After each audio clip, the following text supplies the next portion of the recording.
నమస్కారం మిత్రులారా, sleep stories తెలుగుకి స్వాగతం. మీరు ఎప్పుడైనా అనుకున్నారా, రాజస్థాన్ ఎడారిలో ఒక పెద్ద కోటగోడల మధ్య శత్రు సైన్యాలు చుట్టుముట్టినప్పుడు ఒక రాణి ఎలా ప్రతిదినం గడిపేది? కేవలం సిరులు, సుగంధాలు మరియు సౌకర్యాలతో కాదు, కానీ భయంకరమైన బాధ్యతలతో, కష్టమైన నిర్ణయాలతో. నేను మీ నరేటర్. ఈరోజు మనం ఒక ప్రత్యేకమైన చారిత్రక ప్రయాణంలో బయలుదేరబోతున్నాం. చిత్తోర్గఢ్ కోట రాజపుత్ర గర్వం మరియు ప్రతిఘటన యొక్క చిహ్నం. మీరు వింటున్న ప్రాంతం ఏది అయినా, హైదరాబాద్, విశాఖపట్నం, బెంగళూరు లేదా ప్రపంచంలో ఎక్కడైనా, కామెంట్స్లో మాకు తెలియచేయండి. మా కథలు మీకు శాంతిని ఇస్తాయి, జ్ఞానం పెంచుతాయి మరియు మంచి నిద్రకు దారితీస్తాయి. కాబట్టి మీ హెడ్ఫోన్స్ పెట్టుకుని కంఫర్టబుల్ పొజిషన్లో సెటిల్ అయి మనతో ఈ చారిత్రక ప్రయాణంలో వచ్చేయండి. ఊహించుకోండి, మీరు 16వ శతాబ్దంలో చిత్తోర్గఢ్ కోటలో ఒక ఉన్నత కుటుంబానికి చెందిన రాణి. కానీ ఇది సాధారణ దినం కాదు.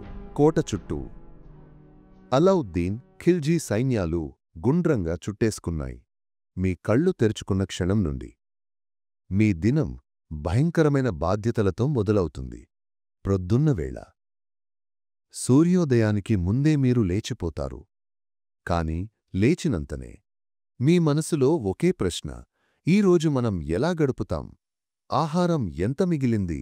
నీళ్లు ఎంతకాలం సరిపోతాయి? మీ మనసు అనేక ఆలోచనలతో భారంగా ఉంటుంది. మీరు మీ దుస్తులను ధరించుకుంటూ, అవి రేషమీ వస్త్రాలు అయినా ఇప్పుడు అవి మీకు కేవలం ఒక భారంగా అనిపిస్తాయి. ఎందుకంటే ఈ దుస్తులను ధరించిన వ్యక్తిగా మీరు ఇతరులకు బలంగా కనిపించాలి. మీ భయం, మీ చింత అవి మీ ముఖంపై కనిపించకూడదు. కోట లోపల ఇతర మహిళలు మీ దగ్గరకు వస్తారు. వారి ముఖాల్లో అనేక రకాల భావాలు కనిపిస్తాయి. కొంతమంది భయంతో, కొంతమంది ఆశతో, కొంతమంది పూర్తిగా నిస్సహాయతతో. మీరు వారివైపు చూస్తూ మీ హృదయంలో ఒకటే భావన: వారందరినీ ఆదుకోవాలి. మీ మొదటి పని ఆహార గిడ్డంగుల దగ్గరకు వెళ్లడం, అక్కడ ఉన్న ధాన్యాలను లెక్కపెట్టడం, వంట చేసే మహిళలతో మాట్లాడడం. ఈ రోజుకు ఎంత బియ్యం కావాలి? మిగిలిన గోధుమలు ఎంతకాలం సరిపోతాయి? ఈ లెక్కలు మీ మనసుని వేధిస్తాయి. ఎందుకంటే ప్రతిరోజూ ఆహారం తగ్గుతూ వెళుతుంది. నీళ్ల విషయంలో పరిస్థితి మరింత భయంకరంగా ఉంటుంది. కోటలో ఉన్న బావులు, వాటిలో నీళ్ల స్థాయి రోజురోజుకు తగ్గుతూ వెళుతుంది. మీరు నీటి వంపుల దగ్గరకు వెళ్ళినప్పుడు ఆ శబ్దం వినిపిస్తుంది. ఏమిటంటే, నీళ్లు బావుల నుండి తోసుకుని వచ్చే శబ్దం. కాని ఆ శబ్దం రోజురోజుకు మసకబారుతుంది. మీరు చిన్నపిల్లలను చూసినప్పుడు, వారు ఆకలితో ఏడుస్తున్నప్పుడు మీ మనసు చీలిపోతుంది. వారికి ఇవ్వాలని అనిపిస్తుంది. కాని మీకు తెలుసు, మనం దాచుకుని ఉంచిన ఆహారం అంతా ఇస్తే రేపు అందరికీ ఏమీ ఉండదు. మధ్యాహ్న సమయంలో మీరు గాయపడిన వారి దగ్గరకు వెళతారు. కోట గోడల మీద నిలబడి యుద్ధం చేసిన పురుషులు. వారిలో కొందరు గాయాలతో తిరిగి వస్తారు. వారి గాయాలను కడుక్కోవడం, మందులు ఇవ్వడం, ఇవి కూడా మీ బాధ్యత. కాని మందులు కూడా అయిపోతున్నాయి. మీరు వైద్య మహిళలతో మాట్లాడినప్పుడు వారు మీకు చెబుతారు: రాణిగారు, ఇంకా కొన్ని రోజులు మాత్రమే మందులున్నాయి. తరువాత ఆయుర్వేద మూలికలతో పనిచేయాలి. మీకు అర్థమవుతుంది పరిస్థితి ఎంత తీవ్రంగా ఉందో. సాయంత్రం సమయంలో మీరు ఇతర కుటుంబాలకు చెందిన మహిళలను కలుసుకుంటారు. ఒకరికి ఒకరు ధైర్యం చెప్పుకుంటారు. కాని అసలు ధైర్యం ఎక్కడ ఉంది? అందరి మనస్సుల్లో ఒకే ప్రశ్న: ఇంకా ఎంతకాలం ఇలా ఉండాలి? కొందరు మహిళలు మీ దగ్గరకు వచ్చి చెబుతారు: రాణి గారు, మా పిల్లలు చాలా కృశించిపోయారు. వారికి కొంచెం ఎక్కువ ఆహారం ఇవ్వలేమా? మీ గుండె పగిలిపోతుంది. కాని మీరు చెప్పాలి: అమ్మా, మనమందరం సమానంగా పంచుకుని తినకపోతే. కొందరికి ఎక్కువ ఇస్తే మిగిలిన వారికి అసమానత అనిపిస్తుంది. రాత్రి సమయంలో మీరు కోటగోడల మీదకు వెళతారు. అక్కడ నుండి దూరంగా శత్రు సైన్యాలు కనిపిస్తాయి. వారి అగ్నిగుండాలు రాత్రి చీకటిలో మెరుస్తున్నాయి. ఆ దృశ్యాన్ని చూస్తూ మీ మనసులో అనేక విధాల భావనలు రావాయి. ఒకవైపు మీకు కోపం వస్తుంది. మీ భూమిని మీ కుటుంబాలను ఎందుకు వేధిస్తున్నారు? మీరు ఏమీ తప్పు చేయలేదు. కేవలం మీ సంస్కృతిని మీ మతాన్ని కాపాడుకోవాలని అనుకుంటున్నారు. మరోవైపు మీకు భయం అనిపిస్తుంది. మీ పిల్లలు మీ కుటుంబం. వారందరి భవిష్యత్తు ఎలా ఉంటుంది? ఈ ముట్టడి ఇంకా ఎంతకాలం కొనసాగుతుంది? కాని అన్నింటికంటే ఎక్కువగా మీకు అనిపించేది బాధ్యత. మీరు కేవలం ఒక వ్యక్తి మాత్రమే కాదు. మీరు అనేకమంది జీవితాలకు ఆధారం. వారు మీ వైపు చూస్తారు, ధైర్యం కోసం, మార్గదర్శనం కోసం. ఆ రాత్రి మీరు మీ గదిలోకి తిరిగి వెళతారు, కాని నిద్రరాదు. ఎందుకంటే మీ మనసులో అనేక ఆలోచనలు తిరుగుతూనే ఉంటాయి. రేపు ఏం చెయ్యాలి? ఆహారం ఎలా పంచుకోవాలి? పిల్లలకు ఎలా ధైర్యం చెప్పాలి? మీరు కిటికీ దగ్గరకు వెళ్ళి ఆకాశాన్ని చూస్తారు. నక్షత్రాలు మెరుస్తున్నాయి. అవి మీకు గుర్తు చేస్తాయి, ఈ కష్టాలు తాత్కాలికం. కాని ఎంత తాత్కాలికం? ఎంతకాలం ఇలా భరించాలి? మీరు మీ తల్లిని అమ్మమ్మను గుర్తు చేసుకుంటారు. వారు కూడా ఇలాంటి కష్ట సమయాలు ఎదుర్కొని ఉండాలి. రాజపుత్ర కుటుంబాల మహిళలకు ఇది కొత్త కాదు. ఇది వారి జీవిత భాగం, గర్వంతో భరించాల్సిన భాగం. మీరు ఆలోచిస్తారు, రేపు పిల్లలకు ఏం చెప్పాలి? వారిని ఎలా ధైర్యపరచాలి? వారికి అర్థమవ్వేలా ఈ కష్టాలు ఎందుకు భరించాలని చెప్పాలి? అలాగే మీ మనసులో ఇంకో ఆలోచన రావాయి. మీ భర్త రాజు. అతను కోట గోడల మీద నిలబడి యుద్ధం చేస్తున్నాడు. అతనికి కూడా ఇలాంటి టెన్షన్, ఇలాంటి బాధ్యత ఉంటుంది. అతను కూడా తన ప్రజలకు బలంగా కనిపించాలని ప్రయత్నిస్తున్నాడు. మీకు అర్థమవుతుంది, ఇది కేవలం యుద్ధం మాత్రమే కాదు. ఇది మనుగడ కోసం పోరాటం, గర్వం కోసం పోరాటం, మన సంస్కృతిని కాపాడుకోవలసిన పోరాటం. మరుసటి రోజు ఉదయం కూడా అదే విధంగా మొదలవుతుంది. మీరు లేచినంతనే అదే బాధ్యతలు, అదే కష్టాలు మీకోసం వేచి ఉంటాయి. కానీ మీరు వాటిని ధైర్యంతో ఎదుర్కోవాలి. ఎందుకంటే మీరు రాజపుత్ర రాణి. ఇలా రోజురోజుకి పరిస్థితులు మరింత కష్టమవుతూ వెళతాయి. ఆహారం తగ్గుతుంది, నీళ్లు తగ్గుతాయి, మందులు అయిపోతాయి. కాని మీ బాధ్యత మాత్రం తగ్గదు.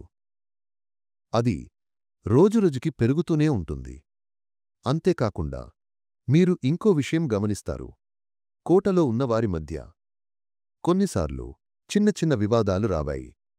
ఎవరికి ఎంత ఆహారం ఇవ్వాలి? ఎవరు ముఖ్యమైనవారు? ఎవరికి రక్షణమందు ఇవ్వాలి? ఇలాంటి విషయాలలో విభేదాలు రావాయి. మీరు ఈ వివాదాలను పరిష్కరించాలి. న్యాయంగా, సమానంగా అందర్నీ చూసుకోవాలి. కాని ఇది చాలా కష్టమైన పని. ఎందుకంటే అందరికీ సమానమైన వనరులు లేవు. ఆ రోజుల్లో మీరు మీ బాల్యాన్ని గుర్తుచేసుకుంటారు. అప్పుడు మీకు ఇలాంటి బాధ్యతలు లేవు. మీరు కేవలం ఆటలాటలు, పండుగలు, సంతోషకరమైన సమయాలు గడుపుతూ ఉండేవారు. కాని ఇప్పుడు మీ భుజల మీద మొత్తం కుటుంబ బాధ్యత ఉంది. మీకు అనిపిస్తుంది, ఈ జీవితం ఎంత కష్టమైనది. కాని అంతేసేపు మీకు గర్వం కూడా అనిపిస్తుంది. మీరు ఈ కష్టాలను ధైర్యంతో ఎదుర్కోవడం, మీ పూర్వీకుల గర్వాన్ని కాపాడుకోవడం, ఇది మీ గొప్పతనం. అలాగే మీరు ఇంకో విషయం గమనిస్తారు. ఈ కష్ట సమయాల్లో కోటలో ఉన్నవారందరూ ఒకరికి ఒకరు సహాయం చేస్తున్నారు. సంపన్న కుటుంబాలు పేద కుటుంబాలకు సహాయం చేస్తున్నాయి. వృద్ధులు పిల్లలను చూసుకుంటున్నారు. అందరూ కలిసి ఈ కష్టాలను ఎదుర్కోవాలని ప్రయత్నిస్తున్నారు. ఇది మీకు ధైర్యం ఇస్తుంది. మనం ఒంటరిగా లేము, మనమంతా కలిసే ఉన్నాం. ఈ ఐక్యత, ఈ సహకారం, ఇదే మన బలం. కాని రోజురోజుకి పరిస్థితులు మరింత కష్టమవుతున్నాయి. మీకు తెలిసి వస్తుంది, ఇంకా ఎంతకాలం ఇలా కొనసాగించలేం. ఏదైనా నిర్ణయం తీసుకోవాలి. కాని ఆ నిర్ణయం ఏది అయినా అది చాలా కష్టమైనది. ఈ విధంగా ఒక రాణి యొక్క దినచర్య కేవలం సుఖ సౌకర్యాలతో కాదు, కాని అనేక కష్టాలతో, బాధ్యతలతో నిండి ఉంటుంది. ముఖ్యంగా ముట్టడి సమయాల్లో ఆమె బాధ్యత ఇంకా ఎక్కువవుతుంది. మనమిప్పుడు ఒక అసాధారణ వీరుని కథలోకి వెళ్ళబోతున్నాం. అతని పేరు వినగానే రాజస్థాన్ ఎడారిలో గాలులు వేగంగా వీయడం మొదలవుతాయి. అరావళ్ళి కొండల మధ్య అతని గుర్రం చేతక్కాళ్ల చప్పుడు ఇప్పటికీ వినిపిస్తుంది. అతడే మహారాణా ప్రతాప్ సింగ్. 1540లో చిత్తోర్గఢ్లో జన్మించిన ప్రతాప్ అతని బాల్యం నుండే వేరుగా ఉండేవాడు. అతని తండ్రి మహారాణా ఉదయసింగ్. అతను చాలా దూరదృష్టి కలిగిన రాజు. అతనికి అర్థమైంది మొఘల్ సామ్రాజ్యం రోజురోజుకి బలపడుతున్నదని. అక్బర్ చక్రవర్తి అతని లక్ష్యం మొత్తం హిందుస్థానాన్ని తన ఆధీనంలోకి తెచ్చుకోవడం. కాని చిన్న ప్రతాప్ మనసులో వేరే ఆలోచనలు నిండి ఉండేవి. అతడు అనుకునేవాడు, మన భూమిని, మన సంస్కృతిని ఎవరికీ అప్పగించకూడదు. మన పూర్వీకులు కట్టిన ఈ మేవార్ రాజ్యం, దాని గర్వాన్ని కాపాడుకోవాలి. అతని యవ్వనంలో ప్రతాప్ చాలా శక్తివంతంగా ఉండేవాడు. అతని ఎత్తు దాదాపు 7 అడుగులకు దగ్గరగా ఉండేది. అతని వజనం దాదాపు 110 కిలోలు. అతని ఈట యొక్క బరువు 80 కిలోలు. అతని కవచం మరియు ఖడ్గాలు కలిపి దాదాపు 200 కిలోల వరకు బరువు ఉండేది. అంటే అతడు యుద్ధంలో దిగినప్పుడు దాదాపు 300 కిలోల బరువుతో పోరాటం చేసేవాడు. కాని అతని అసలు బలం అతని శరీర బలంలో మాత్రమే లేదు, అతని మనసులో ఉన్న దృఢ సంకల్పంలో ఉంది. అతడు చిన్న వయస్సు నుండే నిర్ణయించుకున్నాడు, మేవార్ స్వాతంత్ర్యాన్ని ఎవరికీ అప్పగించను. 1567లో అక్బర్ చిత్తోర్గఢ్ మీద దాడి చేశాడు. దాదాపు 8 నెలల ముట్టడి తర్వాత కోట పడిపోయింది. ఆ సమయంలో ప్రతాప్ తండ్రి ఉదయసింగ్ కోట వదిలి వెళ్ళిపోయాడు. ఎందుకంటే అతనికి అర్థమైంది, కోటను కాపాడుకోవడం కంటే ముఖ్యమైనది రాజవంశాన్ని, ప్రజలను కాపాడుకోవడం. కాని ప్రతాప్ మనసులో ఇది చాలా గాఢమైన గాయం వేసింది. అతని హృదయంలో ఒక శాశ్వత కోపం, ఒక మండుతున్న కోరిక పుట్టింది. చిత్తోర్గఢ్ను తిరిగి వసూలు చేసుకోవాలి. 1572లో ప్రతాప్ మేవార్ రాజుగా పట్టాభిషేకం అయ్యాడు. కాని అతని రాజ్యం అంటే కేవలం కొన్ని కొండలు, అడవులు, చిన్న చిన్న గ్రామాలు. అక్బర్ దగ్గర ఎనలేని సైన్యాలు, అఖండ ఖజానా, అధునాతన ఆయుధాలు. కాని ప్రతాప్ దగ్గర ఏముంది? కేవలం అతని దృఢ సంకల్పం మరియు అతనిని అనుసరించిన కొందరు నమ్మకమైనవారు. అక్బర్ అతడు చాలా తెలివైన చక్రవర్తి. అతనికి అర్థమైంది, ప్రతాప్తో యుద్ధం చేయడం కంటే అతనిని శాంతియుతంగా లొంగదీసుకోవడం మంచిది. కాబట్టి అతడు ప్రతాప్ దగ్గర అనేకసార్లు రాయబారులను పంపించాడు. అక్బర్ చెప్పించాడు, ప్రతాప్, నువ్వు నా ముందు వచ్చి నమస్కారం చేస్తే నీ రాజ్యాన్ని అలాగే ఉంచుతాను, నీకు మర్యాద ఇస్తాను, నీకు మొఘల్ దర్బారులో ఉన్నత స్థానమిస్తాను. కాని ప్రతాప్ సమాధానం ఒక్కటే, నా తల ఎవరి ముందూ వంచను. మేవార్ స్వాతంత్ర్యం అమ్మకానికి లేదు. ఈ విధంగా చర్చలు విఫలమయ్యాయి. అక్బర్కు అర్థమైంది, ప్రతాప్ను శాంతియుతంగా లొంగదీసుకోవడం కుదరదు. కాబట్టి అతడు యుద్ధానికి నిర్ణయించుకున్నాడు. 1576 జూన్ 18న హల్దిఘాటి యుద్ధం జరిగింది. ఈ యుద్ధం భారత చరిత్రలో చాలా ముఖ్యమైనది. ఒకవైపు అక్బర్ సైన్యాలు దాదాపు 80,000 మంది సైనికులు, ఆధునాతన ఆయుధాలు, ఏనుగులు, గిరిజనులు, ఫిరంగులు. మరోవైపు ప్రతాప్ సైన్యం కేవలం 20,000 మంది, ఎక్కువగా రాజపుత్ర యోధులు, భీల్ దళాలు మరియు ప్రతాప్ విశ్వసనీయులు. సంఖ్యరీత్యా చూస్తే ఇది అసమాన పోరాటం. కాని ప్రతాప్ హృదయంలో ఉన్న కోపం, అతని దృఢత్వం, అవి అతనికి అలౌకిక శక్తిని ఇచ్చాయి. అతడు తన గుర్రం చేతక్పై ఎక్కి శత్రు సైన్యాలపై దాడి చేశాడు. ఆ యుద్ధంలో ప్రతాప్ వీరత్వం అద్భుతకరం. అతడు తన ఈటెతో శత్రువులను ఎలాంటి గంట భేదించేవాడు. అతని ఖడ్గం, అది రక్తంతో ఎరుపెక్కింది. అతని చేతగ్గుర్రం, అది యుద్ధరంగంలో గాలిలా దూసుకెళ్ళింది. కాని సంఖ్యలు అలా అనుమతించలేదు. అక్బర్ సైన్యాలు ప్రతి చోటా ఉండేవి. ప్రతాప్ సైన్యం చాలా చిన్నది. వారు ఎలా పోరాడినా శత్రువులు ఎక్కువమందే ఉండేవారు. యుద్ధం దాదాపు మొత్తం రోజు కొనసాగింది. ఆ రోజు సాయంత్రం నాటికి ప్రతాప్ సైన్యం వెనక్కి వెళ్లవలసి వచ్చింది. కాని ఇది ప్రతాప్కు ఓటమి అని చెప్పలేం. ఎందుకంటే అతడు బతికే ఉన్నాడు. అతని దృఢత్వం ఇంకా అలాగే ఉంది. హల్దిఘాటి యుద్ధంలో ప్రతాప్ తన ప్రాణస్నేహితుడైన చేతక్ గుర్రాన్ని కోల్పోయాడు. చేతక్ అది కేవలం ఒక గుర్రం కాదు, అది ప్రతాప్ జీవిత భాగం. అవి ఇద్దరూ కలిసి అనేక యుద్ధాలు చేశారు, అనేక కష్టాలు పంచుకున్నారు. చేతక్ చావుతున్నప్పుడు ప్రతాప్ కళ్లల్లో కన్నీళ్లు వచ్చాయి. అతనికి అర్థమైంది, తాను ఒక నిజమైన స్నేహితుణ్ణి కోల్పోయానని. అతడు చేతక్ తలపై చెయ్యి వేసి చెప్పాడు, నా బంధువా, నువ్వు వెళ్ళినా నీ త్యాగం ఎప్పటికీ మర్చిపోలేను. హల్దిఘాటి తరువాత ప్రతాప్ జీవితం మరింత కష్టమైంది. అతడు అడవుల్లో దాక్కున్నాడు.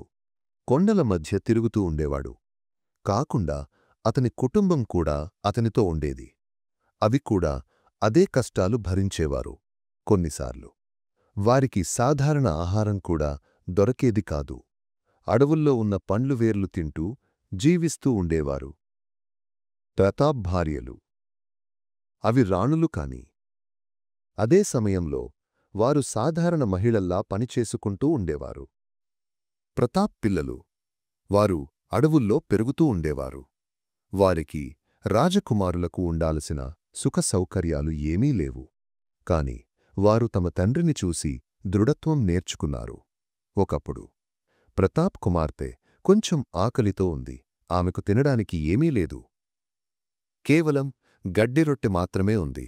ఆమె ఆ రొట్టెను తింటుంటే ఒక అడవి పిల్లి వచ్చి ఆ రొట్టెను లాక్కుని వెళ్ళింది.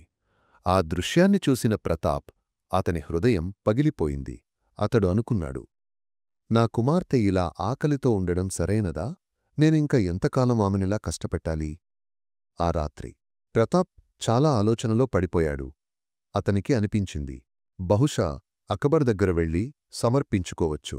అప్పుడు కనుక తన కుటుంబానికి సుఖశాంతులు దొరుకుతాయి.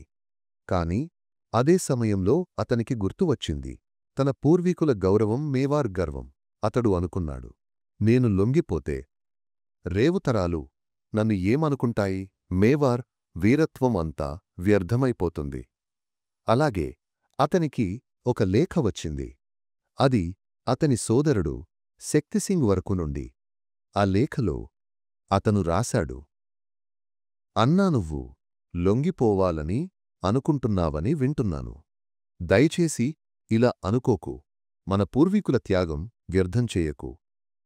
ఆ లేఖ చదివిన తర్వాత ప్రతాప్ మనసు మళ్లీ దృఢమైంది. అతడు తన కుటుంబాన్ని చూసి చెప్పాడు, మనం ఇంకా కొంతకాలం కష్టపడవచ్చు, కాని మన గర్వాన్ని అమ్మను. అప్పటినుండి ప్రతాప్ మళ్లీ గెరిల్లా యుద్ధ విధానం మొదలుపెట్టాడు. అతడు చిన్న చిన్న దళాలతో మొఘల్ సైన్యాల మీద ఆకస్మిక దాడులు చేసేవాడు. రాత్రిపూట దాడిచేసి తెల్లవారిలోపు అదృశ్యమైపోయేవాడు. ఈ విధంగా అతడు అనేక చిన్న విజయాలు సాధించాడు. మొఘల్ సైనికులకు ప్రతాప్ పేరు వినగానే భయం వేసేది. వారికి తెలుసు, అతడు ఎక్కడ నుండైనా ఎప్పుడైనా దాడి చేయవచ్చు. ప్రతాప్ వ్యూహం చాలా తెలివైనది. అతనికి తెలుసు, అతడు మొఘల్ సైన్యాలతో ప్రత్యక్ష యుద్ధంలో గెలవలేడు. కాని అతడు వారిని అలసిపోయేలా చేయవచ్చు, వారిని ఇబ్బందుల్లో పడేయవచ్చు. అరావళ్ళి కొండలు, అవి ప్రతాప్కు చాలా సహాయకరంగా ఉండేవి. ఆ కొండలకు, ఆ అడవులకు అతనికి బాగా తెలుసు. అతడు ఆ కొండల మధ్య ఇట్టా వెళ్ళిపోయేవాడు. మొఘల్ సైనికులు అతనిని వెతుకుకుంటూ తిరిగేవాడు. కాని అతడు దొరికేవాడు కాదు. ప్రతాప్ భిల్ తెగకు చెందిన వారితో చాలా మంచి సంబంధం ఉంచుకున్నాడు. వారు అతనికి రహస్య సమాచారం ఇచ్చేవారు. మొఘల్ సైన్యాలు ఎక్కడ ఉన్నాయి, వారి పణాలు ఏంటి, అన్ని వివరాలు ప్రతాప్కు తెలిసేవి. ఈ విధంగా ప్రతాప్ దాదాపు 12 సంవత్సరాలు అడవుల్లో జీవించాడు.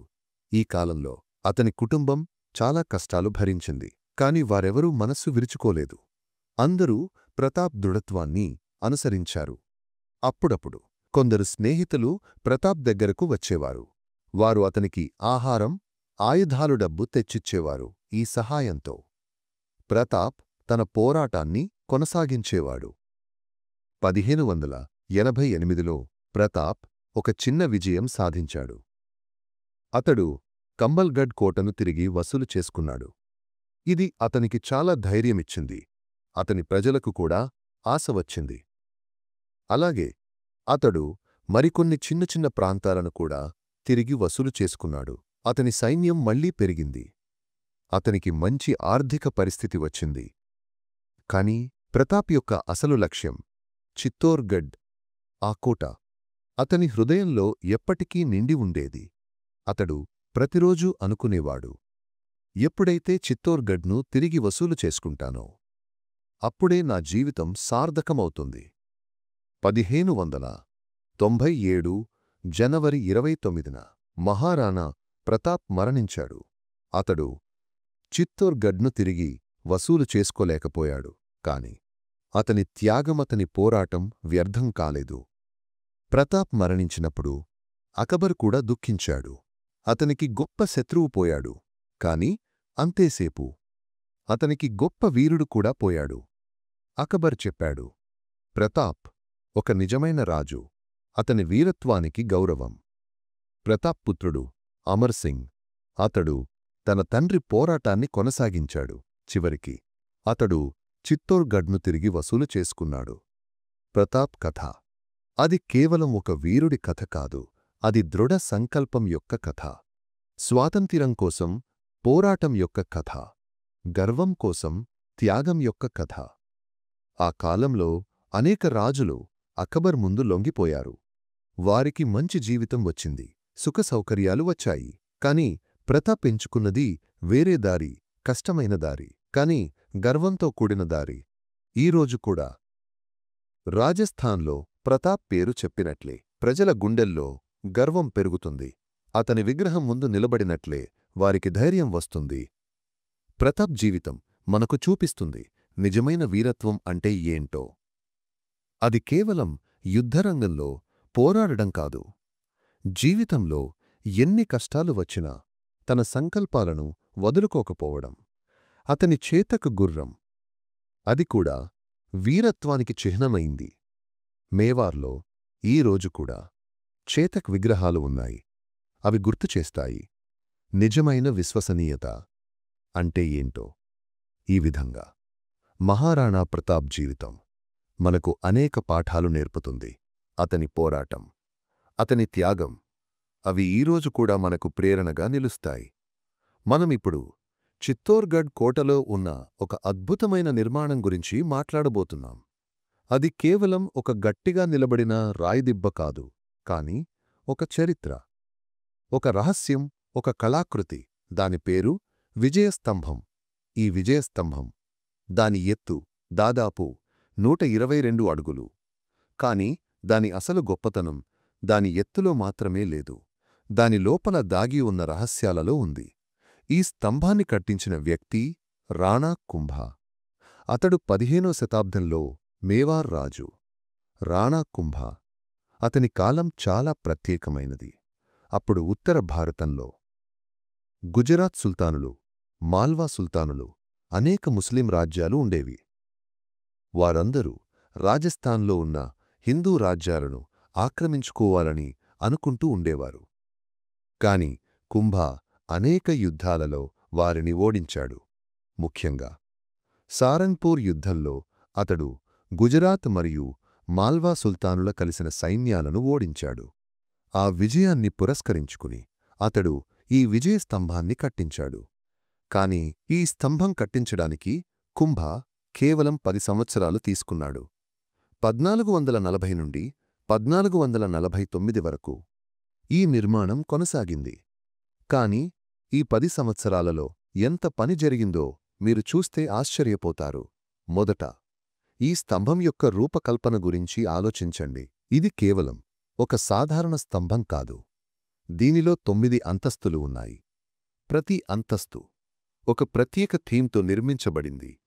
మీరు క్రింద నుండి మీదకు వెళ్ళినప్పుడు మీకు అనిపిస్తుంది మీరు ఒక ఆధ్యాత్మిక యాత్రలో వెళ్లుతున్నట్లు. మొదటి అంతస్తులో విష్ణువు మరియు అతని అవతారాల చిత్రాలు చెక్కబడ్డాయి. కృష్ణుడు, రాముడు, నరసింహుడు, వారి జీవిత కథలు అవన్నీ చాలా సూక్ష్మంగా రాతిపై చెక్కబడ్డాయి. ప్రతి చిత్రం చూస్తే అది కేవలం ఒక చెక్కడం కాదు, ఒక కథ చెప్పుతోంది. రెండవ అంతస్తులో శివుడు మరియు అతని వివిధ రూపాల చిత్రాలు ఉన్నాయి. శివుడు నటరాజుగా, ఆర్ధనారీశ్వరుడిగా, మహేశ్వరుడిగా వివిధ రూపాలలో చూపబడ్డాడు.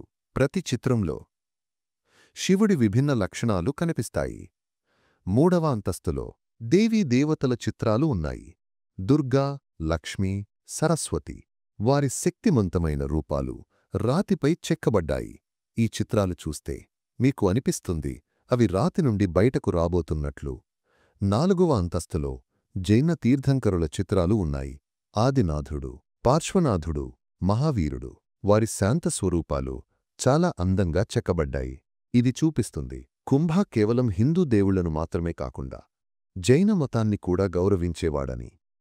ఐదవ అంతస్తులో రామాయణం మరియు మహాభారత కథల నుండి దృశ్యాలు ఉన్నాయి.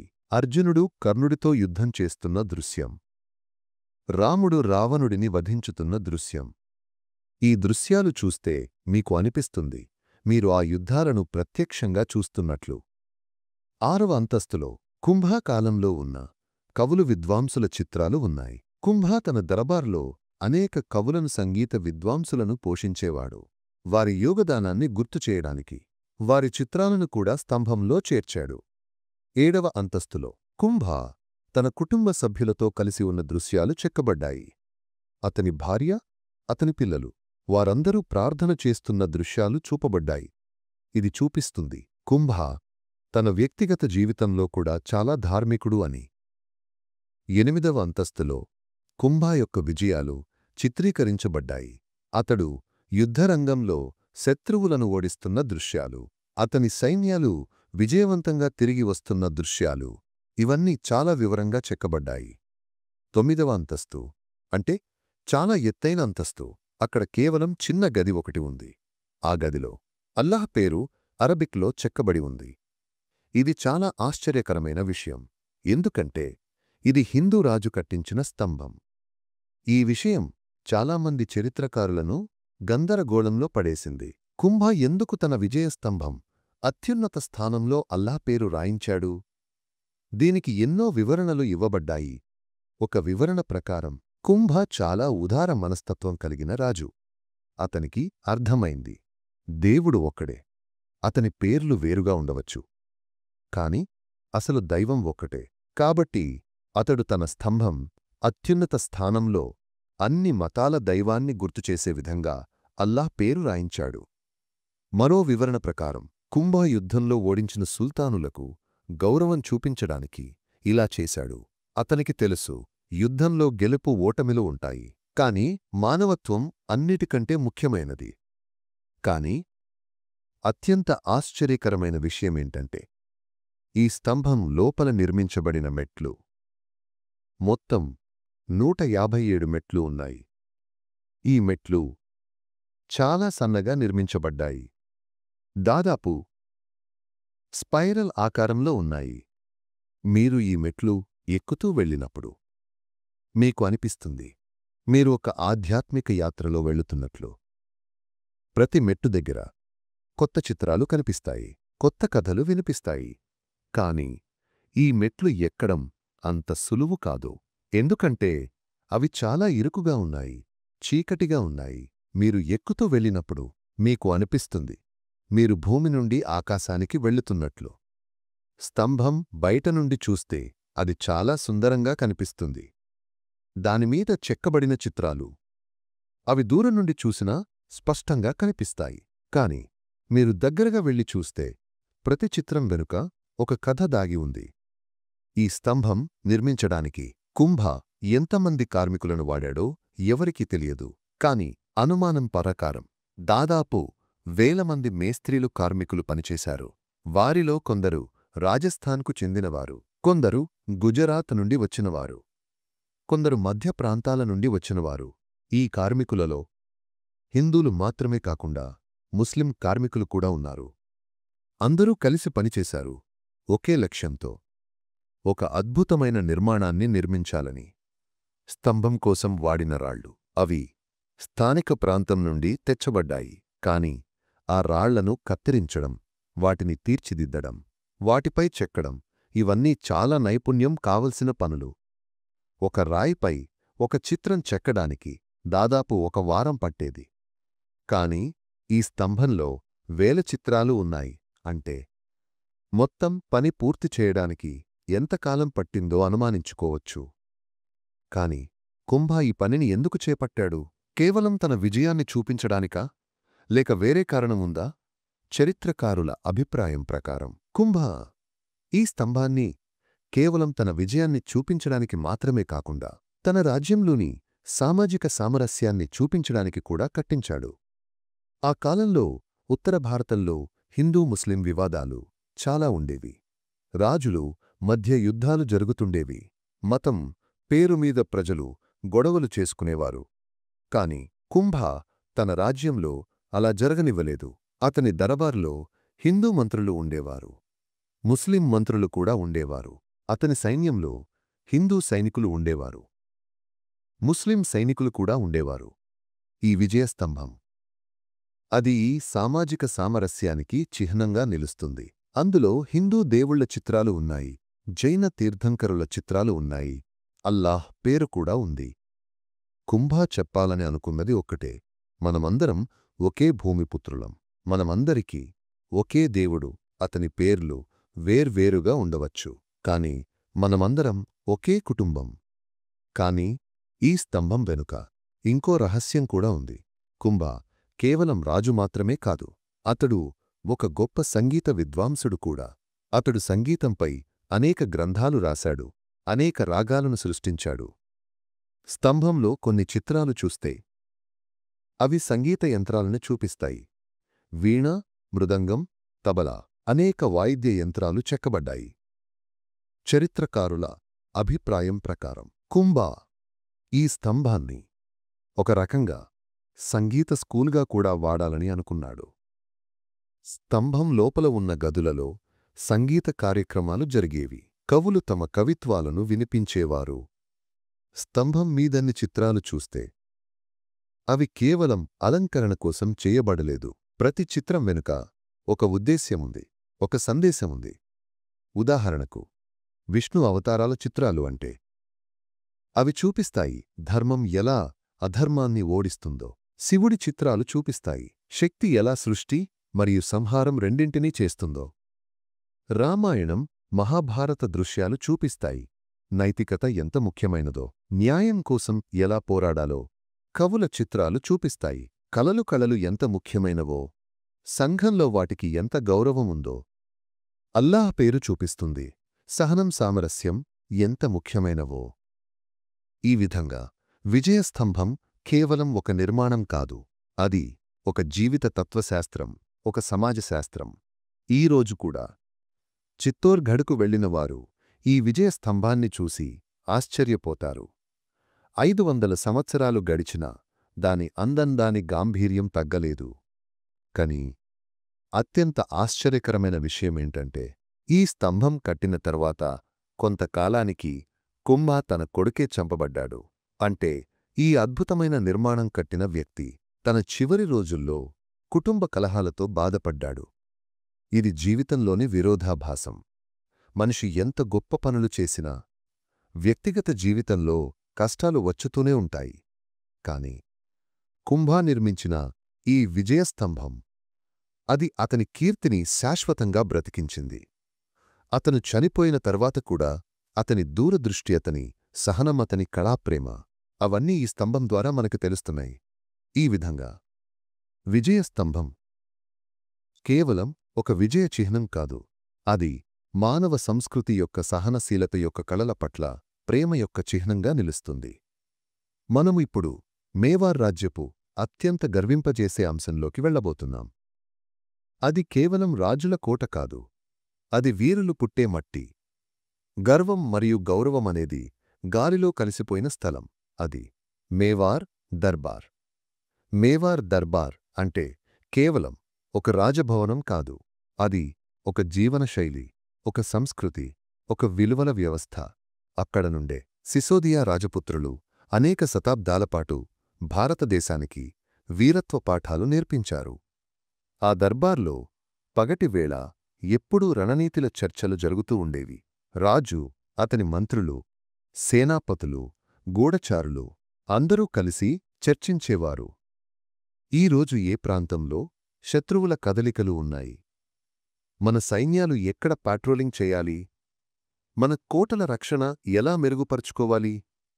కాని ఈ చర్చలన్నీ కేవలం యుద్ధ వ్యూహాల గురించి మాత్రమే కాకుండా ధర్మం గురించి కూడా ఉండేవి.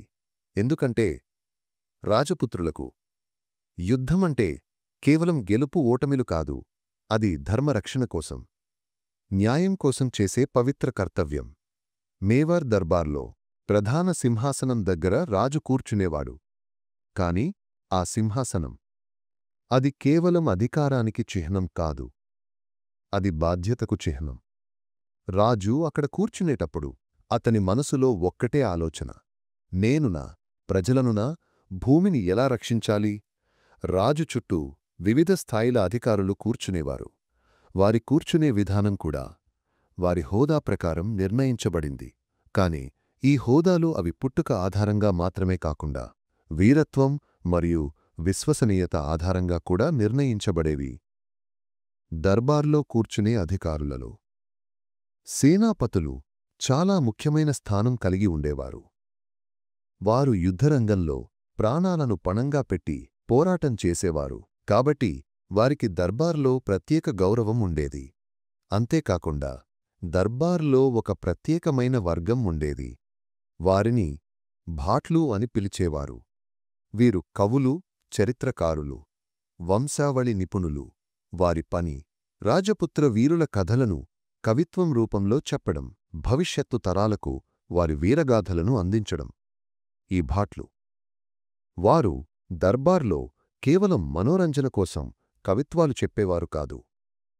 వారి కవిత్వాలు రాజపుత్ర యుద్ధ చైతన్యాన్ని మరింత పెంచేవి. యుద్ధానికి వెళ్లే ముందు సైనికులు ఈ భాట్ల కవిత్వాలను వింటూ తమ హృదయాలను వీరరసంతో నింపుకునేవారు. దర్బార్లో ఒక ముఖ్యమైన అంశమేంటంటే అక్కడ మహిళలకు కూడా గణనీయమైన స్థానం ఉండేది.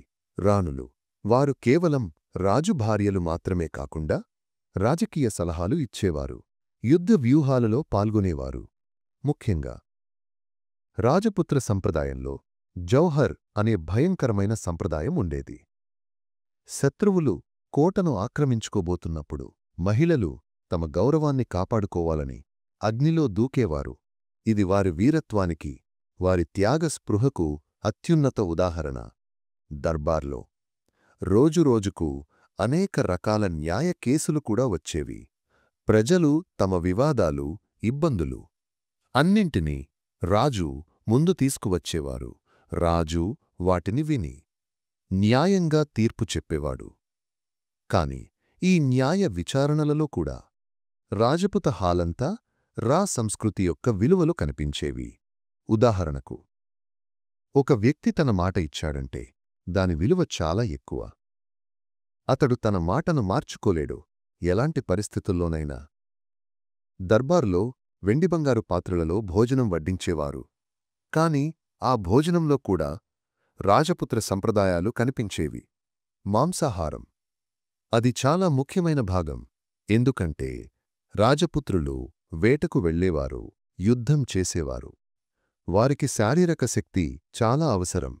కాని ఆ భోజనం తినే విధానంలో కూడా నియమాలు ఉండేవి. రాజు మొదట తినాలి, ఆ తరువాత ఇతరులు తినాలి. ఈ క్రమం అది కేవలం మర్యాద కాదు, అది గౌరవం యొక్క వ్యక్తీకరణ. సాయంత్రం సమయాలు అవి దర్బార్లో చాలా ప్రత్యేకమైనవి. అప్పుడు కఠినమైన రాజకీయ చర్చలు ముగిసిన తరువాత కళలకు సమయం వచ్చేది. సంగీత విద్వాంసులు, నర్తకులు, కవులు వారందరూ తమ కళలను ప్రదర్శించేవారు. దర్బార్లో రాగా సంగీతం ప్రత్యేక స్థానం కలిగి ఉండేది, ముఖ్యంగా యుద్ధరాగాలు. ఈ రాగాలు విన్నట్లే సైనికుల గుండెల్లో వీరరసం పొంగిపొరలేది. వారికి అనిపించేది ఇప్పుడే యుద్ధరంగంలోకి దూకిపోవాలని. దర్బార్లో మరో ప్రత్యేకమైన వర్గం ఉండేది, జ్యోతిష్కులు. వీరు కేవలం భవిష్యత్తు చెప్పేవారు కాదు. యుద్ధానికి శుభ సమయాలు చెప్పేవారు. రాజకీయ నిర్ణయాలలో సలహాలు ఇచ్చేవారు. రాజపుత్రులు వారు చాలా మూఢనమ్మకాలు కలిగి ఉండేవారు. యుద్ధానికి వెళ్లే ముందు తప్పకుండా దేవుళ్లను ప్రార్థించేవారు, పూజలు చేసేవారు. వారికి అనిపించేది యుద్ధంలో విజయం దైవకృప ద్వారానే వస్తుందని. దర్బార్లో ఆయుధాలకు కూడా ప్రత్యేక గౌరవం ఉండేది. రాజపుత్ర యోధుడి ఖడ్గం అది కేవలం ఒక ఆయుధం కాదు, అది అతని గర్వం, అతని గౌరవం, అతని జీవితం. అతడు తన ఖడ్గాన్ని కోల్పోవడం కంటే తన ప్రాణం కోల్పోవడం మేలని అనుకునేవాడు. దర్బార్లో కూర్చునే యువరాజులు వారి శిక్షణ చాలా కఠినంగా ఉండేది. వారికి కేవలం రాజకీయాలు మాత్రమే కాకుండా యుద్ధ కళలు, గుర్రపు స్వారీ, ఈటె ఖడ్గ వాడకం అన్నీ నేర్పేవారు. వారికి చదువులు కూడా నేర్పేవారు. కాని ఆ చదువులు కూడా వారి భవిష్యత్తు బాధ్యతలకు అనుగుణంగా ఉండేవి. వీరగాథలు, ధర్మగ్రంథాలు, యుద్ధ విధానాలు, రాజనీతి శాస్త్రం ఇవన్నీ వారు తప్పకుండా నేర్చుకునేవారు. దర్బార్లో మరో ముఖ్యమైన అంశమేంటంటే అతిథి సత్కారం. ఎవరైనా దర్బార్కు వచ్చినట్లే అతనిని గౌరవంగా స్వీకరించేవారు. శత్రువైనా మిత్రుడైనా అతను దర్బార్లో ఉన్నంతకాలం అతనికి పూర్ణ రక్షణ ఉండేది. ఇది రాజపుత్ర సంస్కృతిలో అతిథి దేవోభవ అనే సంప్రదాయం. అతిథులను దేవుళ్లలా చూసేవారు. వారికి ఎలాంటి హాని చేయకూడదు, వారిని గౌరవంగా చూసుకోవాలి. దర్బార్లో వివిధ పండుగలు జరుపుకునేవారు. ముఖ్యంగా దసరా పండుగ. అది రాజపుత్రులకు చాలా ప్రత్యేకమైనది. ఆ రోజు వారు తమ ఆయుధాలను పూజించేవారు, యుద్ధానికి సిద్ధమయ్యేవారు. హోళీ పండుగ కూడా దర్బార్లో చాలా ఉత్సాహంగా జరుపుకునేవారు. ఆ రోజు రాజు కూడా సాధారణ ప్రజలతో కలిసిపోయేవాడు. అందరూ ఒకేలా ఆనందించేవారు, రంగులు చల్లుకునేవారు. దర్బార్లో మరో ప్రత్యేకమైన అంశమేంటంటే వంశావళి ఆధారిత సంబంధాలు. రాజపుత్రులు తమ వంశావళిని చాలా గర్వంగా చెప్పుకునేవారు. వారికి తెలుసు వారి పూర్వీకులు ఎలాంటి వీరకార్యాలు చేశారో, ఎలాంటి త్యాగాలు చేశారో. ఈ వంశావళి పరంపర అది వారిని మరింత బాధ్యతాయుతులుగా చేసేది. వారికి అనిపించేది వారు తమ పూర్వీకుల గౌరవాన్ని కాపాడుకోవాలి, వారికి అవమానం కలిగించకూడదు. దర్బార్లో న్యాయం చేసే విధానం కూడా చాలా ప్రత్యేకమైనది. రాజు కేవలం చట్టాలను అనుసరించడం కాకుండా ధర్మాన్ని కూడా పరిగణనలోకి తీసుకునేవాడు. కొన్నిసార్లు చట్టం ప్రకారం ఒక విధంగా తీర్పు వచ్చినా ధర్మం ప్రకారం వేరే విధంగా తీర్పు చెప్పేవాడు. దర్బార్లో యుద్ధంలో చనిపోయిన వీరుల కుటుంబాలను చూసుకోవడం ప్రత్యేక బాధ్యత. వారి పిల్లలకు చదువులు, వారి భార్యలకు జీవనోపాధి, వారి వృద్ధ తల్లిదండ్రులకు వైద్య సేవలు అన్నీ రాజు బాధ్యత. దర్బార్లో గూఢచారుల నెట్వర్క్ కూడా చాలా విస్తృతంగా ఉండేది. వేరే రాజ్యాలలో ఏం జరుగుతోంది, శత్రువుల పణాలు ఏంటి, వారి సైన్యశక్తి ఎంత, ఇలాంటి అన్ని విషయాలు రాజుకు తెలిసేవి. కాని దర్బార్లోని అత్యంత ముఖ్యమైన అంశమేంటంటే గర్వం. రాజపుత్రులకు గర్వమంటే కేవలం అహంకారం కాదు, అది స్వాభిమానం, ఆత్మగౌరవం. వారు ఎలాంటి పరిస్థితుల్లోనైనా తలవంచరు. ఎలాంటి కష్టాలు వచ్చినా వారి గర్వాన్ని వదులుకోరు. ఈ గర్వం కొన్నిసార్లు వారికి నష్టం కూడా చేసేది. ప్రత్యర్థులతో సముద్రల చేయడంలో, రాజీ పడటంలో ఇబ్బంది వచ్చేది. కాని వారికి అనిపించేది గర్వంతో చనిపోవడం, గర్వం లేకుండా బ్రతకడం కంటే మేలని. దర్బార్లో దానధర్మాలకు కూడా ప్రత్యేక స్థానం ఉండేది. రాజు తన ఆదాయంలో గణనీయమైన భాగాన్ని దానాలకు వెచ్చించేవాడు. దేవాలయాలు, విద్య సంస్థలు, వైద్యశాలలు వాటి నిర్మాణానికి, నిర్వహణకు సహాయం చేసేవాడు. దర్బార్లో మరో ప్రత్యేకమైన విషయం ఏంటంటే స్త్రీలకు ఉండిన గౌరవం. రాణులు కేవలం గృహిణులు మాత్రమే కాకుండా రాజకీయ సలహాదారులుగా కూడా పనిచేసేవారు. వారి అభిప్రాయాలను రాజు గంభీరంగా పరిగణనలోకి తీసుకునేవాడు. దర్బార్లో కవిత్వం మరియు సంగీతం ప్రోత్సహించబడేవి. కాని అవి కేవలం మనోరంజన కోసం కాకుండా రాజపుత్ర యుద్ధ చైతన్యాన్ని పెంచడం కోసం కూడా వాడేవారు. యుద్ధానికి వెళ్లే ముందు భాట్లు వీరగాథలు చెప్పేవారు. సంగీతకారులు యుద్ధరాగాలు వినిపించేవారు. ఇవి విన్న సైనికులు వారి గుండెల్లో వీరరసం పొంగిపొరలేది. దర్బార్లో చివరికి అత్యంత ముఖ్యమైన విషయం ఏంటంటే ధైర్యం. రాజపుత్రులకు భయమనేదే ఉండేది కాదు. వారికి తెలుసు మరణం తప్పనిసరైనదని. కాని గర్వంతో మరణించడం, అవమానంతో బ్రతకడం కంటే ఎక్కువ ఉత్తమమని. ఈ విధంగా మేవార్ దర్బార్ కేవలం ఒక రాజభవనం కాకుండా వీరత్వం మరియు గౌరవం యొక్క పాఠశాలగా నిలుస్తుంది. అక్కడ నుండి వచ్చిన విలువలు ఈ రోజు కూడా మనకు ప్రేరణనిస్తాయి. మిత్రులారా, మనం ఈరోజు ఒక అద్భుతమైన చారిత్రక ప్రయాణం చేశాం. చిత్తోర్గఢ్ కోటగోడల మధ్య నుండి మేవార్ దర్బార్ చిరకాలం వరకు మనం చూశాం ఒక రాణి ముట్టడిలో ఎలాంటి కష్టాలు భరించేదో, ఆమె బాధ్యతలు ఎంత భారీగా ఉండేవో. మహారాణా ప్రతాప్ అనే వీరుడు తన గర్వం కోసం ఎలాంటి త్యాగాలు చేశాడో, అతని దృఢత్వం ఎంత అద్భుతమైనదో.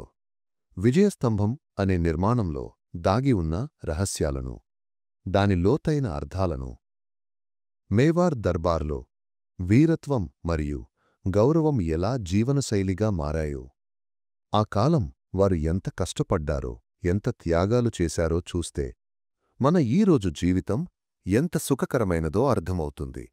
మనం మన మంచుపల్లపు మీద పడుకుని ఈ కథలు వింటున్నాం. వాళ్లలా కోటగోడల మీద నిలబడి శత్రువులతో పోరాడవలసిన అవసరం లేదు మనకు. మీకు ఈ చారిత్రక ప్రయాణం నచ్చిందంటేమా ఛానల్ని సబ్స్క్రైబ్ చేయండి మరియు బెల్ ఐకాన్ ప్రెస్ చేసి నోటిఫికేషన్స్ ఆన్ చేసుకోండి. ఇలాంటి మరిన్ని కథల కోసం కామెంట్స్లో మీ రిక్వెస్ట్స్ వేయండి. ఇప్పుడు మీ కళ్ళు మూసుకుని ఈ చరిత్ర మీ మనస్సులో నెమ్మదిగా కరిగిపోనివ్వండి. మేవార్ వీరుల గర్వం, వారి త్యాగం, వారి ధైర్యం అవన్నీ మీ కలల్లోకి రానివ్వండి. మంచి నిద్రమిత్రులారా.